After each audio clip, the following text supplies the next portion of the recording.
em primeiro lugar. Repórter Cultura, na Cultura FM, a rádio da sua vida.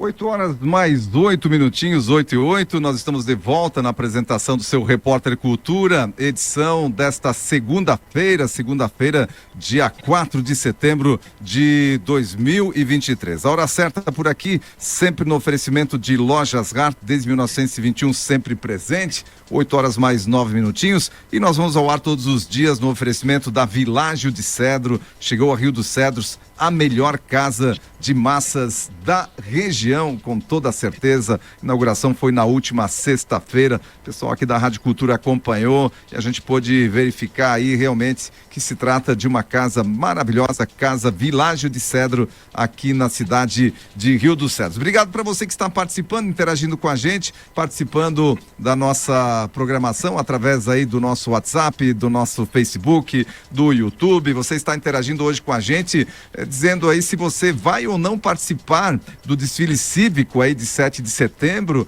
e chama a atenção que até o momento na nossa enquete 70% das pessoas que estão participando estão dizendo que não vão participar, não vão prestigiar o desfile cívico desse ano aqui na cidade de Timbó e na nossa região. Enfim, as pessoas que participam, interagem com a gente na nossa enquete na manhã desta segunda-feira, e isso tem, a repercussão acontece em função de uma matéria que eu acompanhei nesse final de semana, e por isso resolvi fazer a enquete por aqui, dizendo que iniciativas da Marinha para a Semana da Pátria lá em Brasília geraram reações indesejadas. Uma análise de sentimento realizada pela revista Sociedade Militar, com base nos comentários feitos por seguidores da Marinha do Brasil no Twitter, em uma postagem sobre a Semana da Pátria feita pela agência da Marinha de notícias no microblog, demonstram que a maior parte dos usuários tem recebido de forma negativa, e alguns até têm respondido com sarcasmo às informações divulgadas pela instituição. E a gente colocando aqui para você na nossa enquete no dia de hoje, se você vai ou não prestigiar, participar do desfile cívico deste ano, e 70% até o momento das pessoas que votaram dizendo que não vão participar. E a gente já está com o nosso entrevistado na manhã desta segunda-feira, nossa segunda entrevista por aqui. O Celso Deutscher já está com a gente, ele que é jornalista, escritor, editor, historiador, produtor cinematográfico, professor, e vai conversar com a gente sobre justamente esse panorama político aí do nosso país atualmente, e também vai dar a opinião dele por que desses 70% de pessoas que estão falando aí que não vão participar do nosso desfile cívico neste 7 de setembro. Quero cumprimentá-lo inicialmente. Muito bom dia, Celso. Muito obrigado por estar participando com a gente dessa entrevista. Bom dia, Daíro. Bom dia aos ouvintes. Primeiro, um prazer, né, atender o teu convite aí, mandar um abraço também aí para o Fabrício, né, que é o nosso compatriota de Timbó. Antes de mais nada, dizer assim, de que a gente está à disposição, obviamente, para falar sobre tudo que tem, que diz respeito ao Sul, é meu país, mas também a relação Brasil-Sul, né? E o momento político nacional, que cada dia a gente ouve uma coisa a mais, né?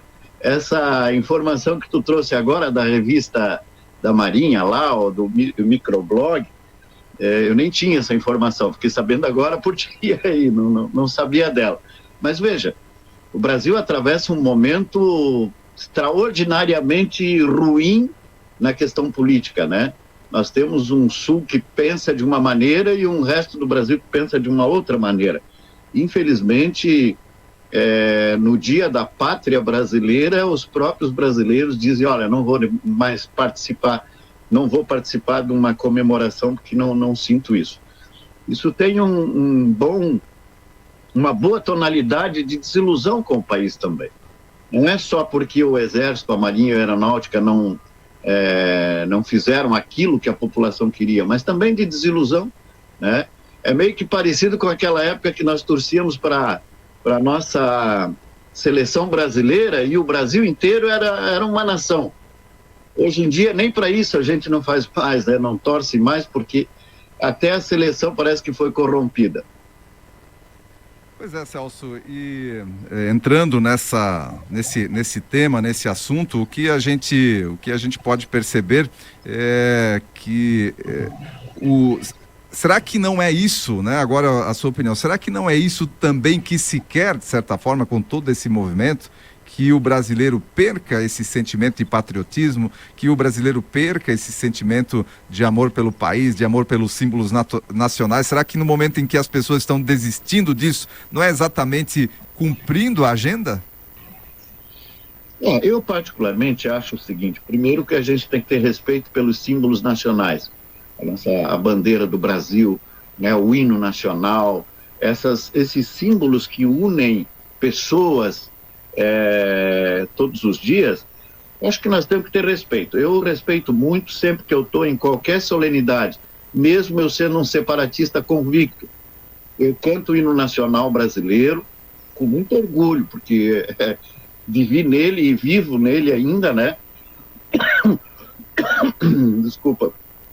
E tenho um enorme respeito por todos os símbolos do Brasil.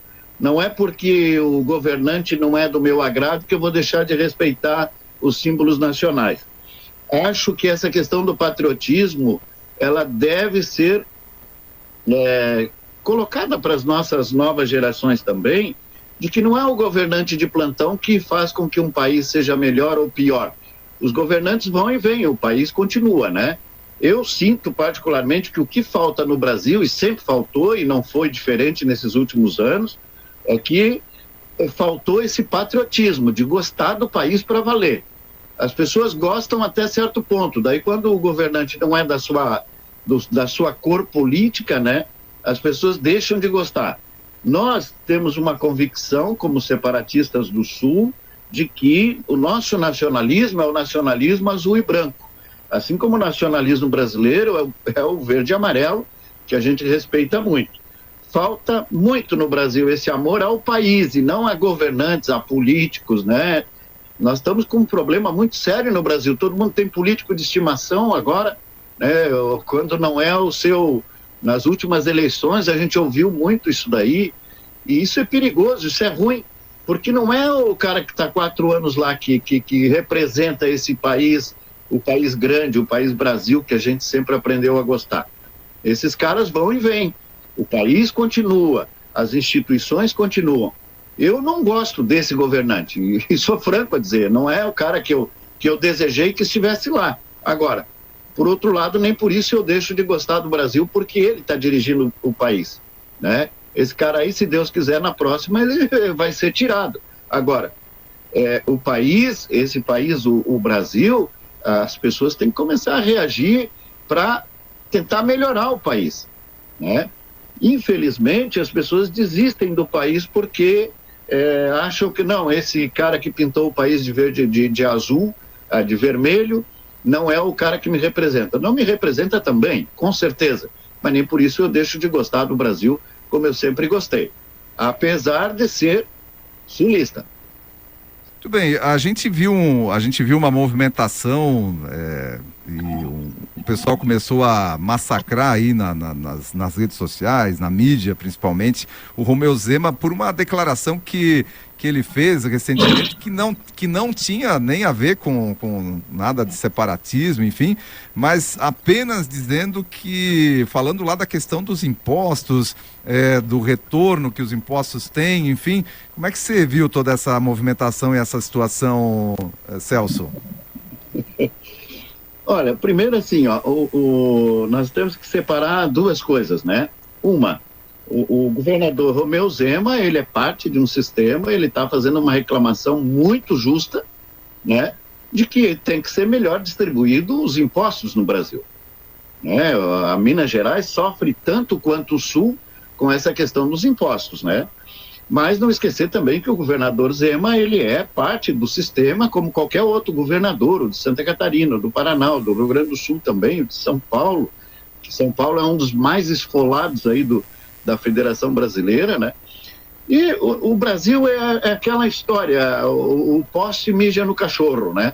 Onde é que já se viu se o Norte e o Nordeste podem se reunir lá, formar um consórcio para reclamar, para buscar mais dinheiro lá em Brasília, o nosso dinheiro, o dinheiro que nós mandamos para Brasília, né? Por que Sul e Sudeste não pode se defender? É como se o ladrão que diz, olha, fulano, você não pode reclamar de ter sido assaltado, né? Nós temos que calar a boca quando nós temos que mandar dinheiro para Brasília. Agora, eles não podem, digamos assim, eles podem ter tudo, nós não podemos. O que o Zema fez foi denunciar esse sistema criminoso, né? Eu até gostaria de dar uns números aí, levantei, está aqui com a gente, né, esses números, para te teres uma ideia. De 2011 a 2022, que são os números disponíveis lá no portal da Transparência, o Sul arrecadou 2,2 trilhões de reais. Trilhões, eu estou falando, não é bi, é tri, né? 2,2, tem os números completos, 2,2 trilhões. Mandou para Brasília e recebeu de volta 491 bilhões. Brasília ficou com 1,7 trilhão de reais. 1,7 trilhão. Isso é tanto dinheiro que eu vou dar um exemplo assim, ó. Esse dinheiro equivale ao PIB, por exemplo, de um país como a Dinamarca, um país como a Finlândia, um país como a própria Colômbia e o Chile aqui na nossa América Latina. É muito dinheiro. E para onde foi esse dinheiro? Grande parte dele. O que não ficou na corrupção, né, no desvio, que a gente está vendo aí todo dia, né, o noticiário, nós que trabalhamos com imprensa, tu sabe, a gente vê isso todo dia, né? Foi para o Nordeste, foi para o Norte. E o que melhorou na situação daquelas pessoas? Nada praticamente nada. Ou seja, quando esse dinheiro vai para aquelas regiões lá, em vez de ser aplicado lá no semiárido, onde realmente é necessário, na infraestrutura do Norte e do Nordeste, na aplicação de geração de emprego, ela vai para a mão das oligarquias regionais, essas que mantêm os governos sempre em pé lá em Brasília, né? E nós sabemos muito bem, dá para dar até nome, né? Essas quadrilhas organizadas dentro do Centrão, quadrilhas organizadas dentro desses partidos políticos aí que a gente conhece bem, sempre ligados à corrupção, né? São essas pessoas que se locupletam com esse dinheiro que nós mandamos lá para cima. Então, 1,7 trilhão, isso é dinheiro que não acaba mais, e essas pessoas não recebem nada, recebem uma Bolsa Família lá, recebem alguma esmola e deu. Ou seja, o restante fica no desvio, lá em Brasília, na corrupção, etc., como eu disse. Bem, o retorno realmente é muito pouco, isso é um comentário geral, né, que a gente tem aí comentado, discutido, participado de fóruns, as entidades aí organizadas da nossa sociedade, entidades empresariais, têm feito movimentações, mas isso é um sistema, né, Celso? O sistema ele já está tão entranhado, já está tão organizado que dificilmente vai mudar alguma coisa. E o que a gente tem visto e ouvido sim, tem mudado, mas para pior, né? Exatamente. Para te teres uma ideia, nós até fizemos um levantamento. Esses dados que eu estou dando aqui, eles estão lá no portal da Transparência, para as pessoas poderem ir lá e checar, ver se a gente, né, tá dando os dados direitinho. Você sabe por que esse sistema ele é tão desgranado assim que a gente não consegue sair dele? Porque existe um outro sistema tão corrupto quanto essa questão financeira, que é o sistema político, né? Veja, no Brasil existe cidadãos que valem mais e cidadão que vale menos. Na questão política, por exemplo, hoje nós vemos aí deputado federal que se elege com 6.500 votos, lá no Norte e no Nordeste. Enquanto aqui no Sul, por exemplo, pegar Santa Catarina aqui, que nós conhecemos melhor, né? Um catarinense, ele precisa 185 mil votos para se eleger. Então, o cara chega lá em Brasília com 6.600 cidadãos, 6.600 votos, ele vale um voto. O meu deputado, por ser do Sul, coitado, ele tem que fazer 185 mil votos. Dá um pouquinho mais, um pouquinho menos às vezes, né? Nessa última eleição foram 187. Veja, quando ele levanta a mão, ele vale um voto, o meu deputado. E aquele outro que tem 6 mil e pouco vale também um voto. Isso daí representa o seguinte, que Santa Catarina, um catarinense, vale 34 vezes menos que um outro cidadão lá do Brasil. Por que isso é feito dessa forma? Porque existe uma lei que diz o seguinte, que cada estado deve ter, no mínimo, 8 deputados federais e 2 senadores. E essa lei nos desigualou. Então, na hora de repartir o bolo tributário, o Sul precisa, sei lá, de ponte, enfim, precisa obras. Chega na hora de votar o orçamento, aquelas 2 regiões sempre têm votos a mais.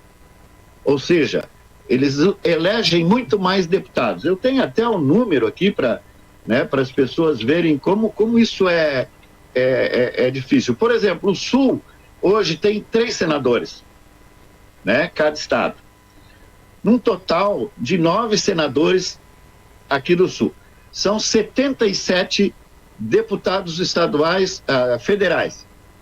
Só para ter uma ideia, o Nordeste já tem 151 deputados federais. Se unir o Norte e o Nordeste, que eles estão sempre unidos, 151 mais 65 deputados, quer dizer, meu Deus, não tem como a gente alcançar esse número de votos, nem que nós repartisse o Sul em mais 5 estados. 5, não sei como. Então, veja, o sistema político ele foi feito para que aquelas oligarquias do Norte e do Nordeste sempre mantivessem o poder, né? Principalmente o poder de para onde vai o dinheiro, quem recebe, quem não recebe dinheiro.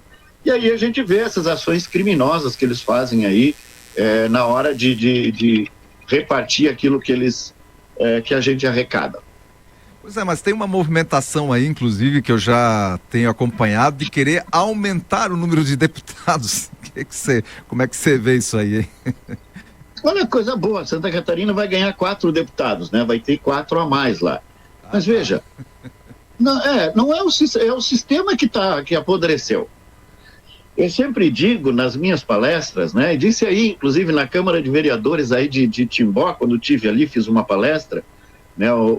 Através do Sul é Meu País, eu disse claramente para as pessoas assim, olha, o Brasil é aquela casa comida pelo cupim, sabe? Vem um governante lá que se elege para 4 anos, vai lá e pinta ela toda de verde e amarelo e as pessoas batem palma e dizem, olha, meu Deus, agora a casa está novinha em folha. Tá nada, a casa continua comida pelo cupim, vai cair na cabeça dele.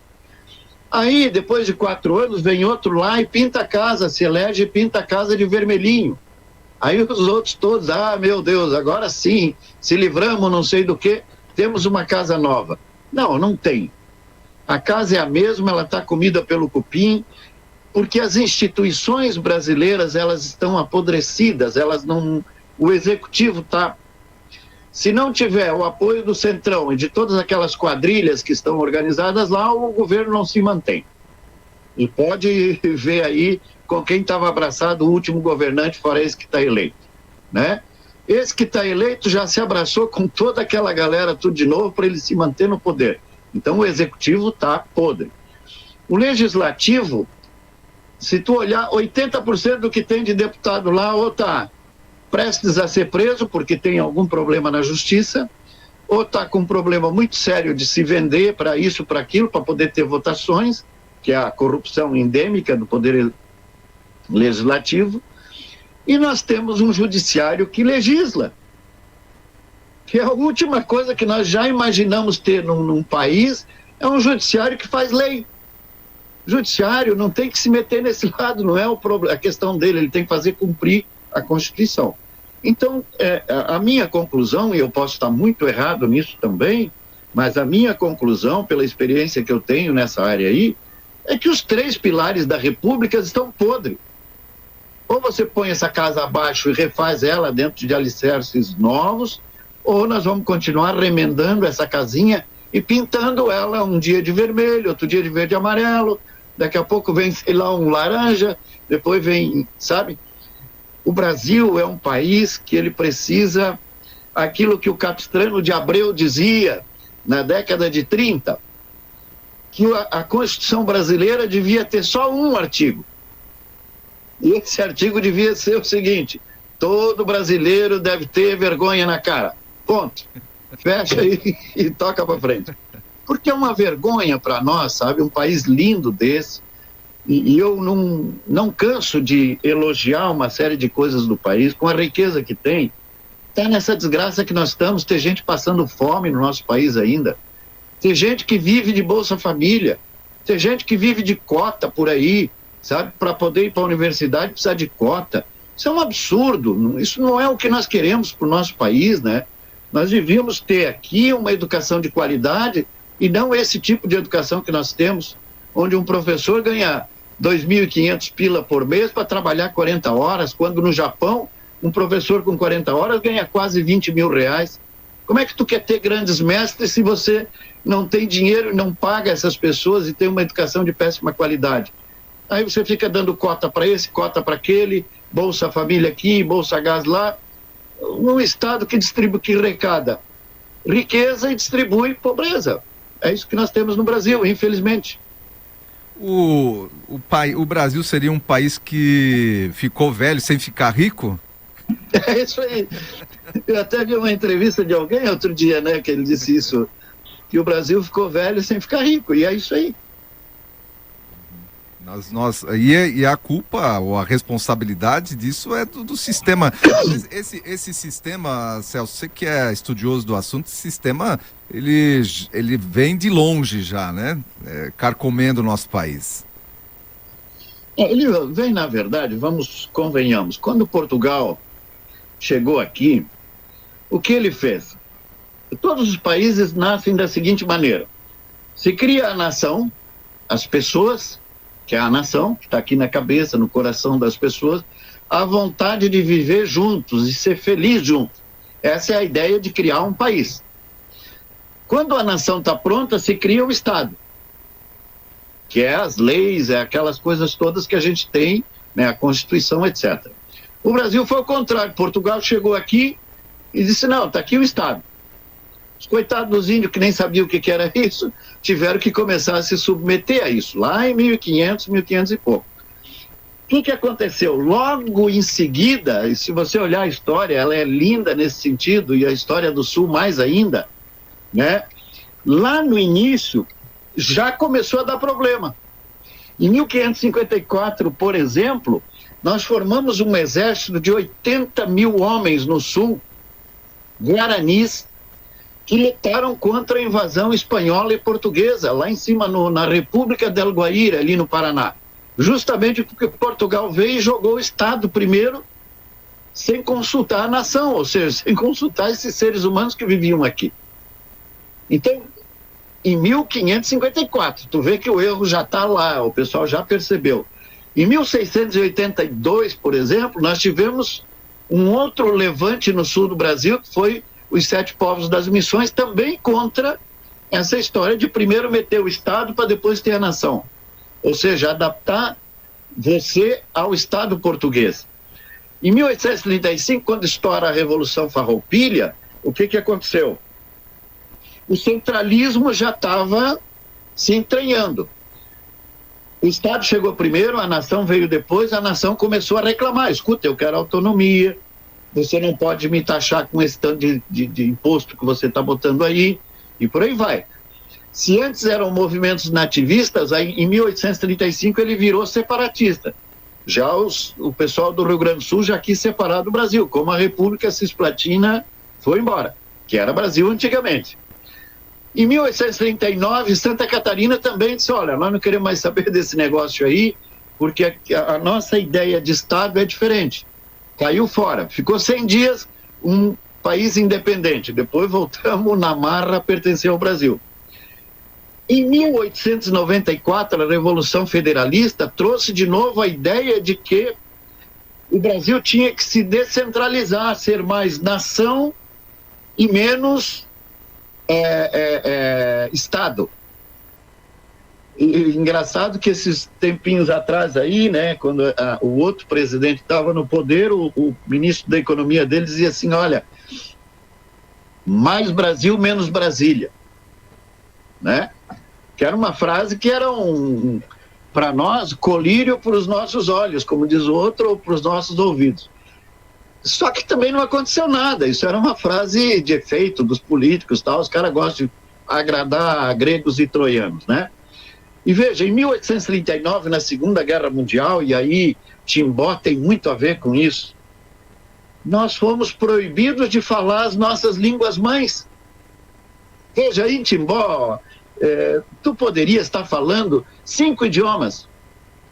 Eu e tu estava falando, podia estar falando aqui em espanhol, está falando em alemão, está falando em italiano, tudo ao mesmo tempo, e todo mundo, os ouvintes, está ligado e compreendendo o que a gente falava. Ou seja, o Estado veio de novo e disse, a nação tem que ser como o Estado. Isso é uma aberração em qualquer país do mundo. Quem manda no Estado é a nação e não o Estado mandando a nação.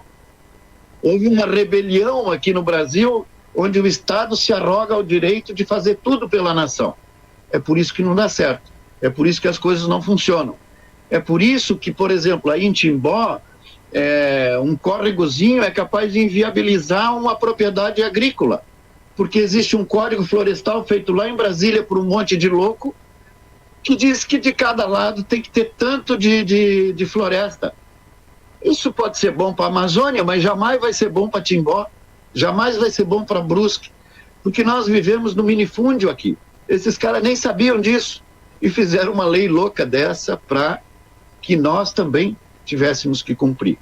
Então, veja, o Estado sempre atrapalha a nação. Quanto menos Estado nós tivermos no nosso meio, mais próspera é a nossa nação. Se nós pudéssemos fazer as nossas leis de acordo com os usos, costumes e tradições de cada localidade, nós seríamos muito, mas muito mais prósperos. Assim como se a gente pudesse arrecadar o recurso que Timbó, por exemplo, paga em imposto e mandar para Brasília só os 20% que deve para ela, meu Deus, veja quanto Timbó poderia estar adiante na geração de emprego, em estradas, em educação, em saúde, por aí vai, né? Muito bem, Celso, olha, a nossa conversa está excelente, muito boa mesmo, mas olha, o tempo passa, olha o tempo ruge, né, como diz o outro. Eu quero agradecer imensamente aí você ter aceito o nosso convite para conversar e realmente termos aí um papo descontraído, mas muito pertinente, né, diante do quadro que a gente está vivendo. E a gente oportunamente vai conversar mais, talvez aí num sábado, que a gente tem um pouco mais de tempo também para conversar durante a nossa programação do sábado aqui, para entrarmos em outros temas aí relevantes para o nosso país. Quero agradecer, Celso, agradecer também ao Wilson Dirksen, que é o diretor-presidente da Papelão Timbó, que passou o teu contato, falou de você e a partir disso a gente conseguiu fazer o contato aí com o Celso e poder tê-lo aqui, pelo menos por esses 20 minutinhos aí, que é pouco tempo para tanto conhecimento, né? Mas oportunamente a gente volta a conversar, Celso, com certeza. Um abraço para você, muito obrigado, viu? Obrigado pela oportunidade também aí, né? Um abraço aí pro pessoal que está aí no estúdio, aos teus ouvintes aí, o pessoal que está escutando a rádio. Estou sempre à disposição. Naquilo que eu puder ajudar, estamos disponíveis. Como é que o pessoal te acha aí nas redes sociais? Você está presente nas redes sociais aí, Celso? Sim. Eu sou o Celso Deutscher, né? Conforme está ali até no meu nome. Está lá no Instagram, está em todas as redes, tem lá o meu nome. O nosso site oficial é o www.osuelmeupais.org. Podem nos procurar lá, que a gente está sempre à disposição também. A nossa presidente da entidade aí, a Nana Freitas, e toda a equipe dela lá atendem lá no site para qualquer um que queira mais informações sobre a nossa causa. E claro, a gente sempre diz, nós não somos contra os brasileiros, nós somos contra a esse estilo de país. Isso é muito importante a gente colocar sempre, porque eles sempre tentam nos desvirtuar aquilo que a gente pensa e aquilo que a gente acha que é. O que o Brasil precisa, meu irmão, é um bom pacto federativo, coisa que não tem. E esse eu acho que podia ser um assunto que a gente pudesse conversar numa próxima oportunidade. Muito obrigado aí pela oportunidade que vocês me deram hoje de manhã aí. Um abraço, Celso, tudo de bom, uma boa semana. Abração. 8 horas mais 38 minutos, um recadinho da The Flash para você. Vendeu, comprou, a Flash entregou. Para sua empresa, seu e-commerce, sua vida. Variedade em transportes, rotas diárias, mais de 70 cidades atendidas em Santa Catarina e agora também Curitiba e região. Flash.